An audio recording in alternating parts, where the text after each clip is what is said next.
Bless the Lord, oh my soul, oh my soul, worship His holy name. Sing like never before, oh my soul, I worship Your holy name.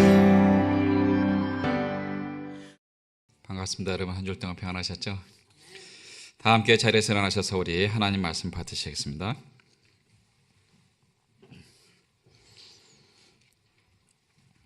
역대하 7장 11절에서 16절까지 우리 한 절씩 교독하시고 마지막 절은 우리 함께 봉독하시겠습니다. 솔로몬이 여호와의 전과 왕궁을 필력하고 무릇 그 심중에 여호와의 전과 자기의 궁궐에 어떻게 만들고자 한 것을 다 형통하게 이루니라.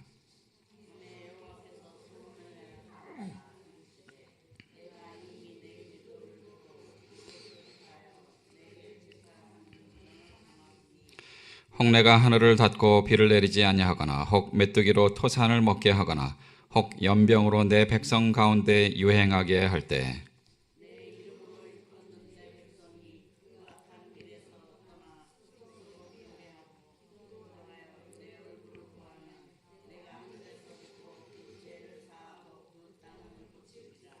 이곳에서 하는 기도에 내가 눈을 들고 귀를 기울이리니 이는 내가 이미 이 전을 택하고 거룩하게 하여 내 이름으로 여기 영영이 있게 하였음이라.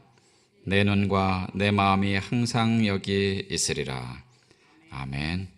앉으시기 바랍니다.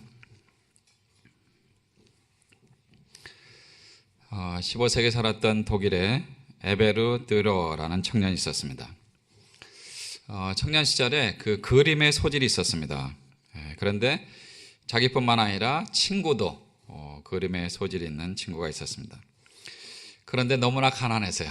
청년들이 너무 가난해서 그림을 공부할 수 있는 그런 형편이 되지 않았습니다. 그래서 친구들이 너무 이제 그 둘 다 소질을 파악하고 너무 좋으니까 한 친구가 내가 일을 해서 네가 공부할 수 있도록 돕겠다. 그리고 네가 공부 끝나면 나를 위해서 일을 하고 그래서 그때 나를 서포트하면 좋겠다. 그래서 이 듀러가 먼저 공부를 했고 친구가 막노동을 해서 그 듀러가 공부할 수 있도록 지원을 했습니다. 그리고 나중에 이제 훌륭한 화가가 되어서 이제 본인이 그림을 그리고 있는데 그것을 가지고 친구에게 이제 바톤을 남기기 시작했습니다. 친구야, 내 덕분에 내가 이렇게 공부도 열심히 해서 이제 드디어 화가의 반열에 들었다. 내가 너를 이제 지원할 테니까 이제 내가 공부하렴. 그렇게 했는데 그 오랜 세월 동안 막노동을 하면서 그림에 대한 감각도 잃어버렸고 손이 이 그림을 그릴 수 있는 손이 되지 못했습니다. 그래서 자기는 그 화가로서의 꿈을 접고 그냥 다른 일을 하겠다. 그러면서 둘이 끌어안고 한없이 울었습니다. 그리고 이 친구는 자기를 위해서 기도해주고 자기를 후원해줬던 그 친구를 위해서 자기가 이 멋있는 그림을 그렸습니다. 친구가 자신을 위해서 기도했던 그 기도의 손을 그렸는데 이 그림이 1471년도에 완성이 되었고 지금은 박물관에 소장이 되어 있습니다. 이 그림을 통해 세계 수많은 사람들에게 깊은 감명을 주었습니다. 2018년도를 하나님께서 열어주신 지 벌써 3주째가 됩니다. 새해 들면 이제 여러 사람들이 하나님 앞에 이 소원을 빌지 않습니까? 대표적으로 나오는 소원이 뭐예요? 올해는 건강하게 해주시고 행복하게 그리고 재정적으로도 여유 있으면 좋겠습니다 하는 그런 소원들을 많이 합니다. 그렇죠? 그러나 우리는 하나님의 자녀로서 우리가 하나님의 말씀을 얼마나 더 가까이 하는가 혹은 하나님께서 말씀하신 그 말씀을 내가 얼마나 더 순종할까 하는 그런 것들 이런 것들이 사실은 하나님 앞에서 우리가 소원의 제목 중에 하나가 되어야 될 줄 믿습니다. 오늘은 그래서 우리가 그 기도라는 제목을 가지고 우리가 하나님 말씀 한번 보도록 하겠습니다.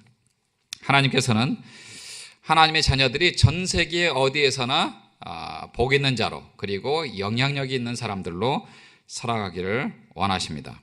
그리고 하나님의 자녀들이 그렇게 하기 위해서 여러 가지 도구가 있는데 그 중에 한 도구가 뭐냐면 기도라는 도구를 통해서 하나님께서 하나님의 자녀들을 사용하기를 원하십니다.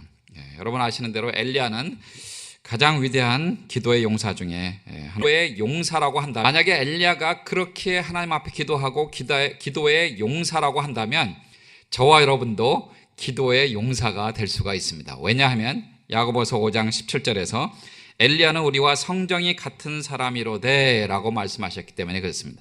즉 다시 말해서 위대한 선지자였던 엘리야도 우리와 똑같은 사람이라는 거죠. 그래서 그가 간절히 기도한 즉 3년 반 동안 비가 오고 간절히 기도한 즉 3년 반 동안 비가 오지 않았다라는 기도의 응답을 통해서 모든 사람들이 하나님 앞에 그렇게 기도할 수 있다라고 우리에게 권면하고 있는 것입니다. 마틴 루터는 하루에 제일 좋은 시간 중에 3시간씩 기도를 했다고 합니다. 존 웨슬리는 하루에 첫 2시간을 하나님 앞에 기도하는 데 시간을 보냈습니다. 미국의 초대 대통령이었던 조지 워싱턴 대통령은 매일 새벽 4시에 일어나서 하나님 앞에 기도함으로 하루를 시작했다고 합니다. 그래서 하나님께서는 하나님의 백성들이 기도하도록 하기 위해서 몇 가지 도구를 사용하시는데 우리가 오늘 읽은 역대하 7장 11절에서 16절에 보시면 몇 가지 우리에게 교훈을 주고 있습니다. 첫 번째로 하나님의 자녀들이 기도하도록 하기 위해서 하나님은 주변의 상황 속에 위기를 사용을 하십니다. 11절에 보시면 솔로몬이 이제 여호와의 전과 왕궁을 필력하고 그랬습니다. 솔로몬이 통일왕국 시대의 3번째 왕이 돼서 이제 하나님의 전을 짓기 시작했습니다. 그래서 7년 동안 그 전을 완성했습니다. 그리고 13년 동안 왕궁을 지었습니다. 그러니까 40년 통치 시절 동안에 20년 동안이나 건축을 한 것이죠.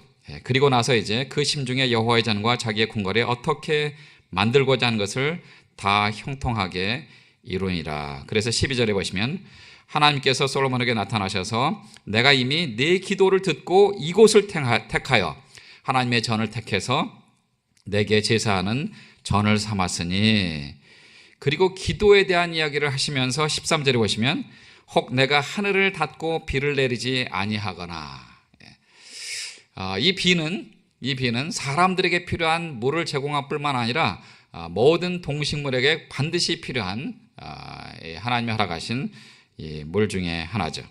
그러나 하나님께서 비를 내리지 아니하거나 혹 메뚜기로 토산을 먹게 하거나 메뚜기가 한번 등장하면 농작물을 다 그냥 싹쓸이하는 거 아시죠? 네, 그래서 그런 그 재앙을 혹 연병으로 내 백성 가운데 유행하게 할 때 옛날에 연병이면 뭐 거의 이 저주받은 사람들이 받는 그런 그 질병이라고 생각할 정도로 굉장히 큰 질병 중에 하나가 바로 연병이었습니다. 그렇게 하신다고 말씀을 하십니다. 그래서 하나님께서는 이 위기를 사용해서 하나님의 백성들이 하나님 앞에 기도하도록 하신다는 것이죠. 여기 보시면 13절에 내가 하늘의 문을 닫고 내가 메뚜기로 토산을 먹게 하거나 내가 연병으로 내 백성 가운데 유행하게 할 때 하나님의 역사를 주관하시는 하나님이십니다. 하나님은 우리의 인생을 인도하시는 하나님이시고 이 땅의 모든 것들을 다 주관하시는 하나님이십니다. 하나님이 그렇게 할 때 하나님의 백성들이 하나님 앞에 무릎 꿇고 기도하게 하신다는 거죠. 여러분 상황이 좋을 때 기도를 더 많이 하십니까? 아니면 상황이 어려울 때 기도를 더 많이 하십니까? 제 경우는 상황이 좋을 때 별로 기도하지 않는 제 모습을 봅니다. 건강하고 또 재정적으로 여유가 있고 그 다음에 사람들과의 관계에서도 별로 어려움이 없고 문제가 없을 때 그때는 별로 기도하지 않았던 제 모습을 봅니다. 그러나 육신이 연약해지거나 혹은 재정적으로 부족하거나 혹은 인간관계에 있어서 여러 가지로 힘들고 어려운 상황이 닥칠 때 그때는 바로 하나님 앞에 엎드려서 기도합니다. 하나님 이 질병을 치료해 주시옵소서. 하나님 필요한 재정을 채워 주시옵소서. 하나님 사람과의 관계에서 더 좋은 관계로 유지할 수 있도록 하나님 저를 붙들어 주시고 제가 또 뚜껑 열리지 않도록 해주시고 사람과의 관계를 통해서 하나님의 사랑이 나를 통해서 그들에게 전달되게 해 주시옵소서. 하나님 앞에 정말 간절히 기도하는 제 모습을 발견하게 됩니다.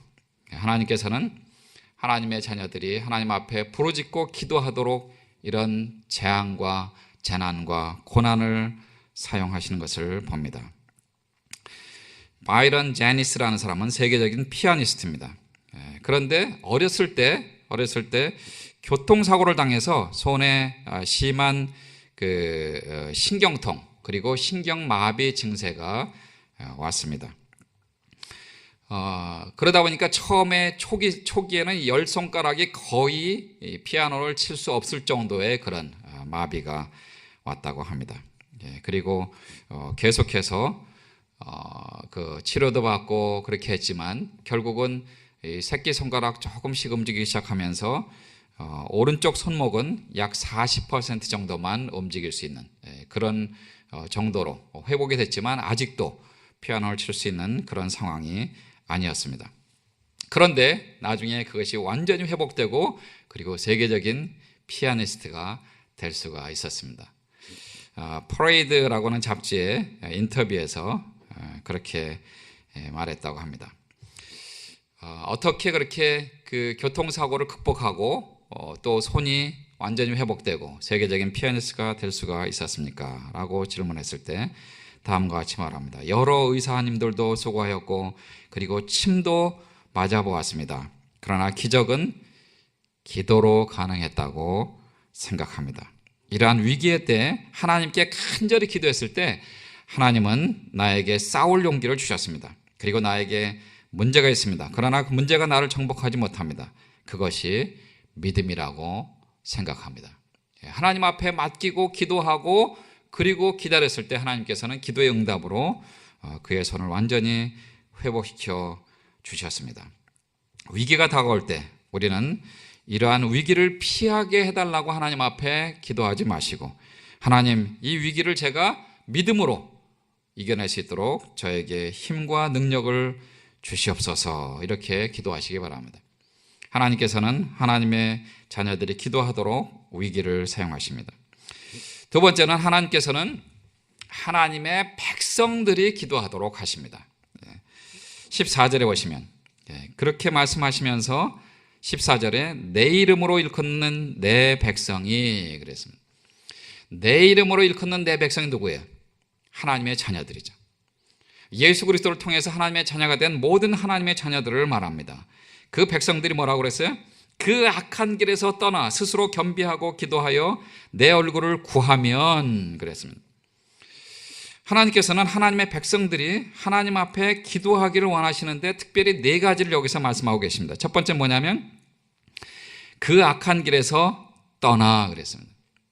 하나님의 백성들이 하나님의 말씀을 순종하는 그런 시간을 가지지 않고 자기의 욕심과 자기의 계획대로 자기 마음대로 말하고 행동하고 살아갈 때 오히려 하나님의 뜻을 거역하는 일들이 얼마나 많은지 모릅니다. 그러면서 하나님 앞에서 혹은 사람들 앞에서도까지도 죄를 짓는 경우가 얼마나 많아요. 우리가 하나님의 자녀들이 갖고 있는 그러한 여러 가지 어려움과 문제들 혹은 하나님 앞에서 죄를 짓는 그것을 하나님께서 지금 지적하시면서 그 악한 길에서 떠나라고 말씀하십니다. 다시 말해서 죄를 짓지 말라는 거죠. 하나님 앞에 죄를 짓지 말고 그 다음에 스스로 겸비하고 스스로 하나님 앞에서 겸손해지고 사람들 앞에서도 마찬가지지만 하나님 앞에서 겸손한 사람은 사람들 앞에서 당연히 겸손할 수밖에 없죠. 그리고 뭐라고 그랬어요? 기도하여 내 얼굴을 구하면. 우리가 하나님 앞에 죄를 짓는 것이 아니라 우리가 하나님 앞에 나와서 하나님 앞에 무릎 꿇고 기도하고 겸손하게 하나님 나는 아무것도 아닙니다. 나의 힘으로는 아무것도 할 수가 없습니다. 오직 하나님만이 하실 수 있습니다. 하나님께서 나를 사용하실 수 있습니다. 하나님 저를 사용해 주시옵소서. 그렇게 하나님 앞에 기도하라고 말씀하십니다. 사실 일반 사람들, 하나님의 백성이 아닌 넌 크리스찬들이 하나님 앞에서 그리고 사람들 앞에서 죄를 짓는 것은 하나도 이상하지 않아요. 그렇죠? 왜 그래요? 그들은 죄인이니까. 죄인이니까 당연히 죄를 지을 수 있고 지을 수밖에 없습니다. 그러니까 그들이 죄를 짓는 것은 이상하게 생각할 것이 하나도 없어요. 죄인이니까. 근데 뭐가 이상해요? 하나님의 자녀들, 의인이라고 칭함을 받은 하나님의 자녀들이 죄를 짓는 것이 이상하죠. 구원받은 하나님의 자녀가, 칭의를 받은 하나님의 자녀가 의로운 생활을 해야 되는데 하나님 앞에 그리고 사람들 앞에 죄를 짓는 것, 그것이 이상한 것이죠. 하나님 앞에 우리는 겸손하고 그리고 하나님의 얼굴을 구해야만 합니다. 이것이 바로 하나님께서 우리에게 요구하시는 것입니다. 우리가 잘못하면, 죄를 지으면 바로 하나님 앞에 회개하고 돌아와야만 될 줄로 믿습니다. 그럴 때 하나님께서는 우리를 다시 사용할 수 있는 깨끗한 그릇으로 우리를 사용하십니다. 하나님은 결코 폭력을 사용하시는 분이 아닙니다. 많은 사람들이 크리스찬들도 특별히 어떠한 불이익을 당할 때 그들이 폭력을 사용하려고 하는 그러한 유혹을 받습니다. 그래서 실제로 폭력을 행하는 사람들도 있습니다. 초대교회도 마찬가지예요. 초대교회 때도 야고보가 죽은 다음에, 사도 야고보가 죽은 다음에 사도 베드로까지 잡아갔잖아요. 그러나 초대교회 성도들은 하나님 앞에 기도하는 것을 결정했습니다. 기도하는 걸 결정했어요. 그들도 여전히 감옥을 쳐들어가서 베드로를 구출해낼 수 있는 그러한 사람들이 있었습니다. 여러 가지 의견이 있었겠죠. 이렇게 합시다, 저렇게 합시다. 혹은 간수장에게 뇌물을 주고서라도 우리 베드로님을 구출해야 됩니다. 이런 얘기도 나올 법한 그런 것. 우리가 상상할 수 있잖아요. 그렇죠? 어떻게 해서든지 지금 베드로를 구출해내야 되는 그 상황 속에서 초대교회 성도님들은 뭐를 결정했어요?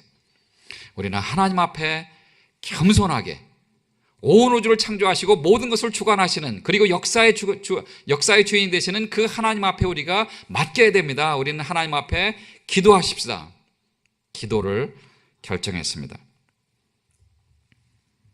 헬리쿠스 단타로라는 크리스찬이 있었습니다. 십자군 4차 원정 때 군대의 총지휘를 맡았던 장군이었습니다.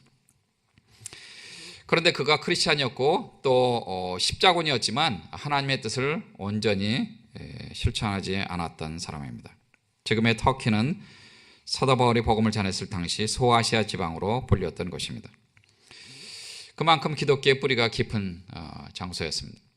그런데 이 단타로는 십자군 전쟁 때 터키를 정복하면서 얼마나 잔인하게 이 터키인들을 살인하고 또 감옥에 가두고 그렇게 했는지 그들이 우리는 기독교로 돌아가지 않겠다.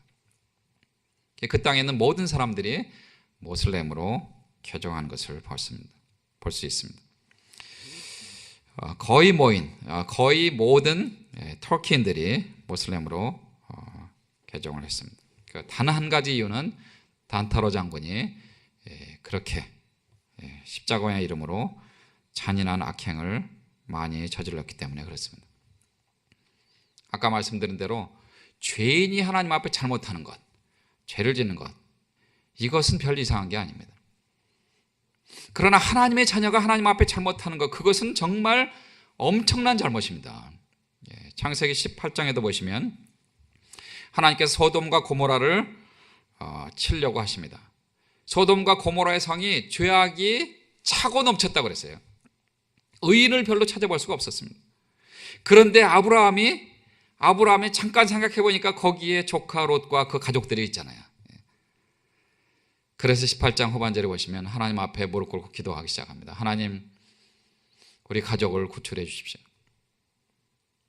하나님, 그 전 도시에 의인이 50명 있으면 그 의인 50명을 위해서라도 도시를 용서해 주시옵소서. 그렇게 하나님 앞에 기도하면서 하나님과 지금 뭐 하고 있어요? 지금 딜을 하고 있는 거예요. 그랬더니 하나님이 바로 응답해 주셨잖아요. 의인 50명이 있으면 내가 그 의인 50명 때문에 소돔과 고모라 전 도시를 용서해 주겠다. 심판하지 않겠다 그러죠. 하나님 45명이면요. 그 45명 때문에, 의인 45명 때문에 전 도시를 용서해 주겠다. 40명이면요. 용서해 주겠다. 하나님 티끌과 같은 나라도 한 번 더 말씀드리겠습니다. 30명이면요. 30명 때문에 내가 그 전 도시를 용서하겠다. 하나님 20명은요. 20명 때문에도 용서하겠다. 하나님 그럼 만약에 10명만 있으면요. 그 10명 때문에 전 도시를 내가 용서해 주겠다. 그렇게 말씀하셨어요.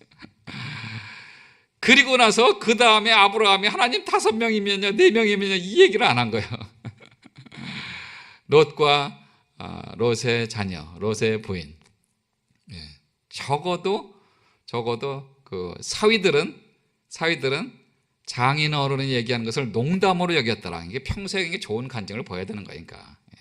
평소에. 그런데 10명까지만 하고 더 이상 기도가 끊겼습니다. 그래서 결국은 여러분 잘 아시는 대로 소돔과 고모라 전 도시가 하나님의 심판을 받았습니다. 지금 여기서 지금 하나님께서 말씀하시는 이 아브라함의 기도의 기준이 어디에 있어요? 기준이 의인입니까? 악인입니까? 질문이 어렵습니까? 기준이 의인이에요? 악인이에요? 의인이죠. 의인.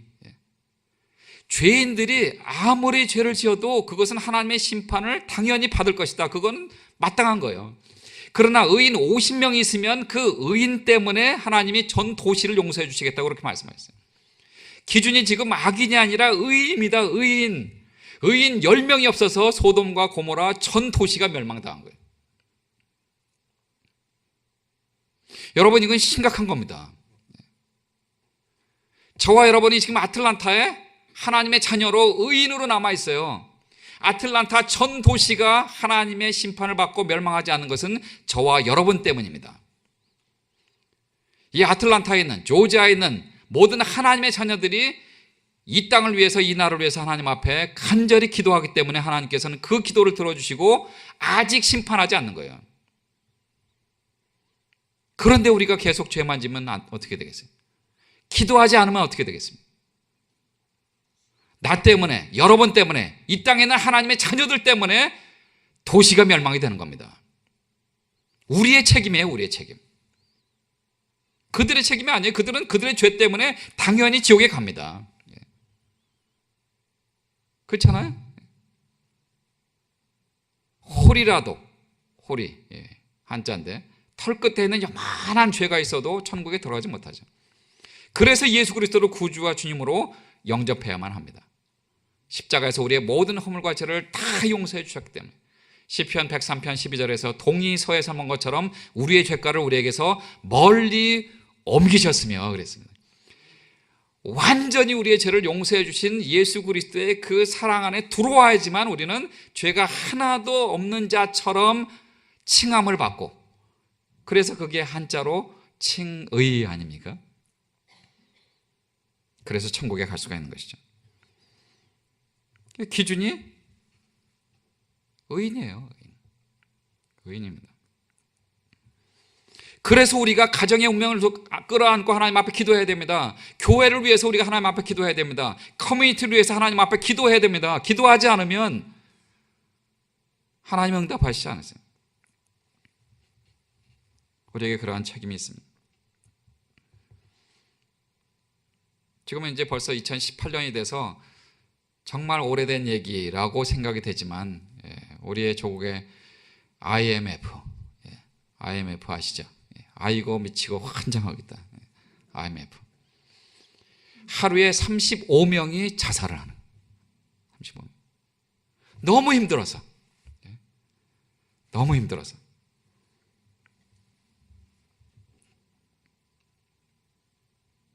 그 뒤로 넥타이를 매지만 출근할 데가 없어서 서울역 이런 데 막 이렇게 있는 사람들이 얼마나 많다고. 그런 얘기를 제가 들었어요. 그 얘기를 들을 때마다 제가 하나님 앞에 가슴을 치고 회개합니다. 하나님, 제가 기도하지 못했습니다. 제 기도가 아직도 부족합니다. 우리의 책임입니다. 나의 책임입니다. 미국의 대통령을 위해, 한국의 대통령을 위해, 이 땅에 있는 모든 사람들을 위해, 지도자들을 위해서, 수많은 사람들을 위해서 우리가 기도해야만 될 줄로 믿습니다. 미국의 영성과 도덕성을 위해서 우리가 기도해야 됩니다. 한국의 영성과 도덕성을 위해서 우리가 하나님 앞에 기도해야만 될 줄로 믿습니다. 내 책임입니다. 하나님의 자녀들. 히브리서 10장 19절 20절에 보시면, 그러므로 형제들아 우리가 예수의 피를 힘입어 성소에 들어갈 담력을 얻었으니 그 길은 우리를 위하여 휘장 가운데로 열어놓으신 새롭고 산 길이요 휘장은 곧 저의 육체니라.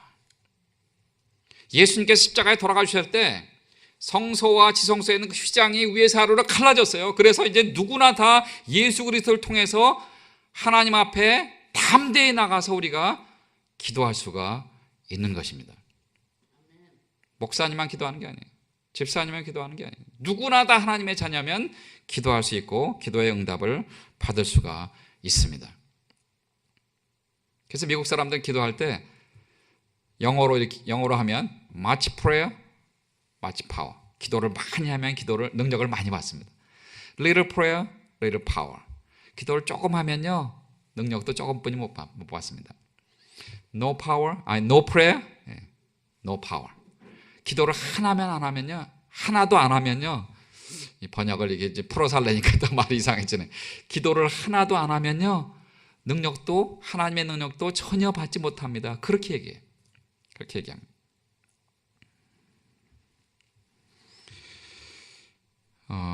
웨슬리 듀웰이라는 분이 기도로 세계를 움직이라 라는 책을 썼는데 거기에 나오는 내용입니다. 1960년도 케냐의 마오마우 폭동이 일어났습니다.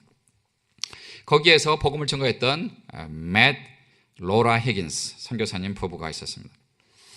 그 마오마우 지역의 중심부를 통과해서 나이로비로 들어오는 그 과정, 하나님 말씀을 증거하고 그리고 이제 나이로비로 돌아오는 그 지역의 중간에 차가 갑자기 서버린 거예요. 날은 점점 어두워지고 이 차가 쓰면 어디에 고장 났는지 모르잖아요. 일단은 그 배터리도 점검해보고 이렇게 여러 가지 해도 전혀 움직이지 않습니다. 할 수 없이 그날 저녁은 차 안에서 주무실 수밖에 없는 그런 상황입니다. 나이로비 밖에 한 17마일 지점에서 그런 사고가 일어났습니다. 하나님 앞에 기도하면서 말씀을 묵상하고 있는데 시편 4편 8절에 내가 평안히 눕고 자기도 하리니 나를 안전히 거하게 하시는 이는 오직 여호와시니이다. 그 말씀이 확 들어오는 거예요. 그래서 하나님 앞에 기도하고 감사하면서 그날 밤에 거기서 주무시게 됐습니다. 그리고 이제 얼마 있다가 이제 그 휴가를 얻어서 미국으로 오려고 하는데 오기 전에 그 지역에 있는 현지 목사님을 만나게 됐습니다. 그 목사님이 이상한 얘기를 하는 거예요. 선교사님 그날 그 사고가 있었을 때 지역에 있는 그 폭동 중에 몇몇 사람이 한 4명 정도가 선교사님 그 차를 덮쳐서 선교사님 4분을 죽이고 훔쳐가려고 그런 것을 제가 나중에 들었습니다. 그런데 16명이 선교사님 그 주변에 차에서 그 바디가드처럼 그렇게 서 있어서 그들이 더 이상 접근하지 못하고 그리고 갔다고. 근데 무슨 얘기인지 전혀 이해가 안 된 거예요. 전혀 이해가 안 돼. 16명이요? 우리가 볼 때는 아무도 없었는데. 그리고 나서 이제 미국으로 휴가를 와서 선교사님들은 이제 휴가 오시면 이제 각 교회 다니시면서 또 선교 보고도 하시고 그러지 않습니까? 근데 마침 그 친구 목사님 교회에 가셔서 선교 보고를 하게 됐습니다. 클레이 브렌트라는 그 목사님 교회 갔는데 그 목사님이 이상한 얘기를 하는 거예요. 지난 3월 23일 날 무슨 일이 없었냐고 그랬더니 아니 뭐 차가 고장 나서 그렇게 하룻밤 자고 뭐 이런 얘기를 간단하게 했죠. 그런데 이 브렌트 목사님이 이상한 얘기를 하는 거예요. 선교사님, 사실은 제가 그날 저녁 때 선교사님을 위해서 기도하는 중에 하나님께서 선교사님을 위해서 계속 기도하라는 그러한 강한 부담감을 주셨습니다. 그런데 그 부담이 너무 커서 혼자 기도하기는 좀 그래서 우리 교회 교인들을 불러 모아서 교회에서 계속해서 몇 시간 선교사님을 위해서 기도했습니다. 그 교인들이 16명 모였습니다. 16명이 모여서 하나님 앞에 간절히 기도했는데 하나님께서는 그 브렌트 목사님과 교인들의 기도를 들으시고 아마 모르긴 몰라도 그분들의 천사들을 보내서 선교사님을 지켜주시지 않았는가. 웨슬리 듀엘 목사님이 그 책을 쓰면서 그런 그 에피소드를 거기에 적었습니다. 여러분 얼마나 기도하세요? 저와 여러분이 일주일 동안 기도한 기도의 그 양을 모은다면 얼마나 될까요? 하나님 앞에 부끄러운 그런 질문이죠. 목사님, 저는 적어도 하루에 30분 이상 혹은 1시간 이상 기도합니다. 이렇게 자신 있게 말씀하시는 분이 몇 명이나 과연 되실까요? 물론 저도 앉아서 기도하는 시간은 많지 않습니다. 그러나 그 예수님께서 모범을 보여주신 것처럼 뭐 밤이 맞도록 기도하시고 새벽 미명에 기도하시고 혹은 무시로 성령 안에서 기도하시고 그렇게 하시지 않았습니까? 그래서 저도 아침에 일어나서 새벽 기도를 하고 그 다음에 운전하면서도 어떤 때는 기도하고 어떤 때는 걸어가면서도 기도하고 혹은 운동할 때도 기도하고 그래서 그런 시간들을 다 해보니까 그래도 적어도 하루에 1시간 이상은 기도를 하더라고요. 저도. 그래서 그렇게 해서 하나님 앞에 기도하는 것, 그것을 하나님이 기뻐하십니다. 우리가 기도할 때 하나님은 틀림없이 우리의 기도를 들으시고 응답해 주실 줄로 믿습니다. 세 번째로, 하나님은 우리가 기도할 때 하나님의 전을 사용하시는 것을 볼 수가 있습니다. 15절과 16절 말씀. 이곳에서 하는 기도에 하나님의 전이죠. 솔로몬이 지은 그 성전에서 내가 눈을 들고 귀를 기울이리니 이는 내가 이미 이 전을 택하고 거룩하게 하여 내 이름으로 여기 영영이 있게 하였음이라. 내 눈과 내 마음이 항상 여기 있으리라 그랬습니다. 하나님은 하나님의 자녀들이 기도의 운동을 벌이기를 원하세요. 매일같이 계속해서 기도하기를 원하십니다. 특별히 역대하 16장과 17장에 보시면 하나님께서는 솔로몬이 완성한 그 전을 기뻐 받으시면서 이곳에서 혹은 이 전에서라는 그 말씀을 적어도 30번 이상이나 말씀하셨어요. 30번 이상이요. 그래서 하나님께서는 하나님의 전에서 기도하는 것을 기뻐하십니다. 물론 우리가 어디서나 기도해도 하나님은 우리의 기도를 들으시고 응답하십니다. 예수님께서도 성전에서 물건을 파는 사람들을 쫓아내시고 마태복음 21장 13절에서 내 집은 기도하는 집이다라고 그렇게 선포를 해 주셨습니다. 앵거스 뷰컨이라는 분은 기도에는 능력이 있다. 사람이 일하면 사람이 일할 뿐이지만 사람이 기도하면 하나님께서 일하신다. 영어로 한번 읽어드릴까요? There is a power in prayer. When men work, they work. But when men pray, God works. 우리가 열심히 하려고 하면 우리의 능력과 우리가 일하는 그 정도뿐이 안 됩니다. 그러나 우리가 하나님 앞에 기도하면서 하나님 앞에 맡기면 하나님이 일하시는 거예요. 하나님이. 우리의 능력으로 우리가 10가지만 한다면 하나님은 전능하신 분이고 천지하신 분이세요. 하나님께 능치 못하심이 없습니다. 창세기 18장 14절에 보시면 하나님께 능치 못함이 있겠느냐. 기한이 이를 때 내가 내게로 돌아오르니 사라에게 아들이 있으리라. 약속의 아들을 주시겠다고 말씀하신 그 하나님의 음성이 사라, 경수가 끊어지고 더 이상 자녀를 낳을 수 없는 그 상황 속에서 하나님은 그 말씀을 하시면서 내가 내게로 돌아오리니 사라에게 아들이 있으리라. 얼마나 놀라운 말씀이에요. 90세 약속의 아들 이삭을 낳지 않았습니까? 하나님께 능치 못한 일이 없습니다. 그래서 필립스 브룩스는 다음과 같이 말합니다. 평탄한 삶을 위해 기도하지 말고 강인한 사람이 되도록 기도하라. 당신의 능력에 맞는 일을 달라고 기도하지 말고 당신의 일에 맞는 능력을 달라고 기도하라. 이게 무슨 말이에요? 내가 가지고 있는 능력이 지금 10가지인데 하나님 이 10가지 능력을 가지고 일을 감당할 수 있도록 도와주십시오 라고 기도하지 말라는 거예요. 내가 지금 능력이 10가지뿐이 없는데 내게 맡겨진 일이 12가지예요. 그럼 하나님 비록 내 능력은 부족하지만 12가지를 다 감당할 수 있도록 도와주시옵소서. 하나님이 함께 하시면 능치 못하심이 없는 것을 제가 믿습니다 라고 그렇게 기도하라는 거죠. 그러면 당신이 그 일을 해내는 것이 기적이 아니라 당신이 기적 그 자체가 될 것이다. 날마다 당신은 스스로에게 놀랄 것이며 하나님의 은혜로 당신에게 주어진 삶의 풍요로움에 놀랄 것이다 그랬습니다. 하나님은 기도하는 한 사람을 찾으십니다. 위기를 극복하도록 하시기 위해서 기도하는 사람을 찾으십니다. 그리고 하나님은 바로 여러분이 그 한 사람이 되기를 원하십니다.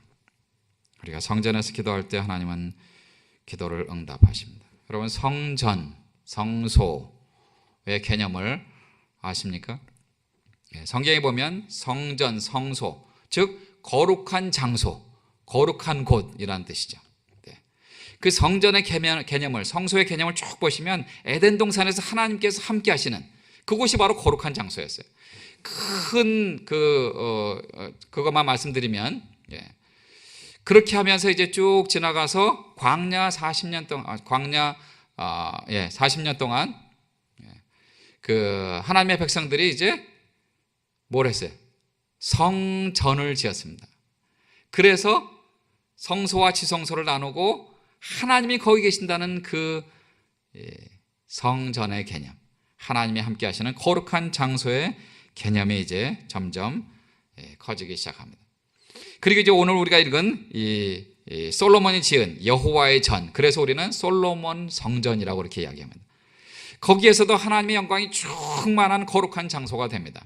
그리고 이제 수룹바벨이 70년 동안 포로 생활을 있다가 다시 돌아와서 성전을 다시 회복합니다. 그 성전.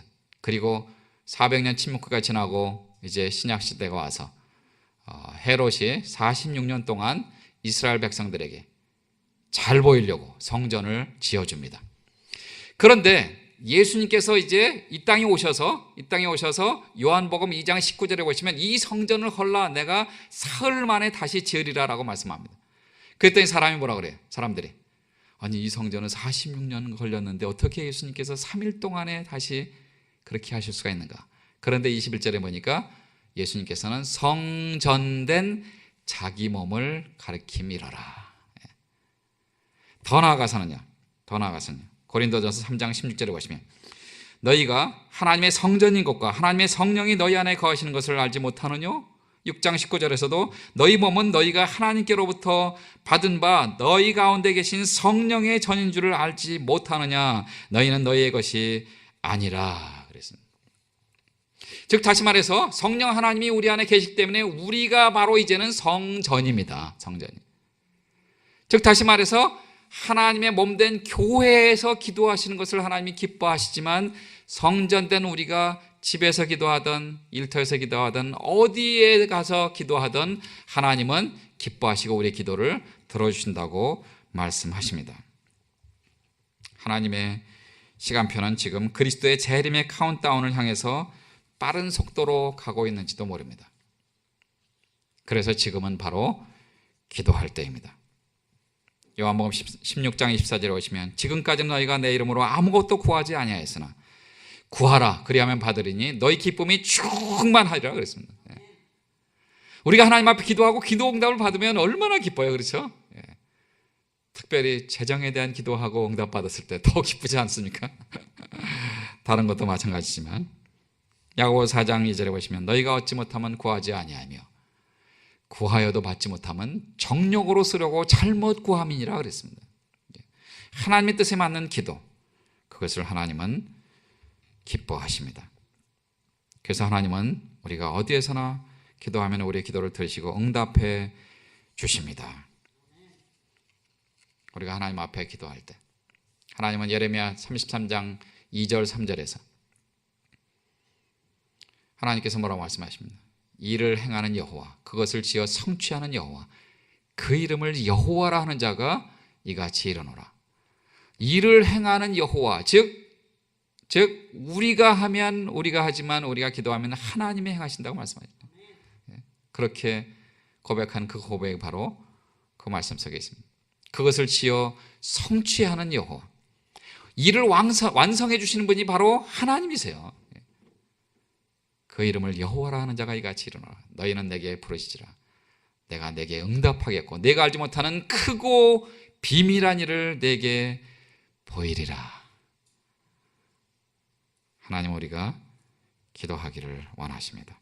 그리고 기도의 응답을 받으시기를 원하십니다. 기도하시겠습니다. Bless